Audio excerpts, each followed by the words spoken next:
তোমাদের যাদের third semester রয়েছে উত্তরবঙ্গ বিশ্ববিদ্যালয়ে এবং যাদের ইতিহাস বিষয়টি রয়েছে তাদের জন্য আজকে এসএসসি বিষয়গুলো নিয়ে আলোচনা করছি। সে বিষয়ে তোমরা কি কি পড়ে যাবে। দেখো, তোমাদের মেনলি রয়েছে আর্ট এবং আর্কিটেকচার, অর্থাৎ স্থাপত্যকলার বিষয়গুলো রয়েছে। তাহলে আমরা এখান থেকে 10 নম্বরের জন্য কোন কোন স্থাপত্যকলার প্রশ্নগুলো পড়ে যাব। অবশ্যই তোমরা সুলতানি যুগের যে স্থাপত্যকর্ম রয়েছে অবশ্যই পড়তে হবে।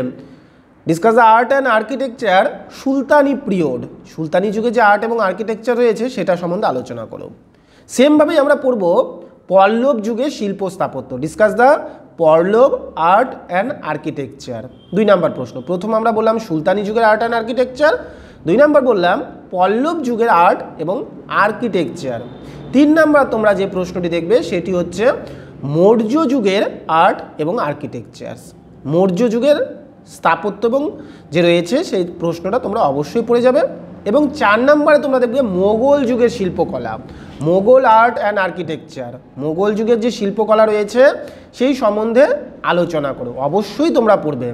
এরপরে তোমরা যেটা পড়বে বেঙ্গল স্কুল অফ আর্ট, যে শিল্প স্থাপত্যর ক্ষেত্রে বেঙ্গল স্কুল অফ আর্ট যে রয়েছে তার কতখানি ভূমিকা রয়েছে এই প্রশ্নটা আমরা অবশ্যই পড়ব। এরপরে আমরা যেটা পড়ব সেটা হচ্ছে হরপ্পার শিল্প স্থাপত্য, হরপ্পা আর্ট অ্যান্ড আর্কিটেকচার। এই 6টা প্রশ্ন পড়লেই আমাদের এখান থেকে পরীক্ষায় আশা করি কমন পড়ে যাবে 2টা প্রশ্ন। প্রিভিয়াসের এই প্রশ্নগুলো বারবার রিপিট হয়ে এসেছে। তাহলে আমরা দেখছি পল্লব, সুলতানি, তারপরে আমরা দেখছি মোগল, তারপর আমরা দেখব মৌর্য, হরপ্পা, ঠিক আছে। এই প্রশ্নগুলো আমরা অবশ্যই এবং বেঙ্গল স্কুল অফ আর্ট অবশ্যই পড়ে যাব। 5-এর জন্য তোমরা যে প্রশ্নগুলো দেখবে ছোট প্রশ্ন হিসাবে তোমরা দেখবে যেমন পাহাড়ি চিত্রকলা কাকে বলে, ঠিক আছে, পাহাড়ি পেন্টিং, পাল যুগের পেন্টিং, পাল শিল্পকলা ভালো করে দেখবেন।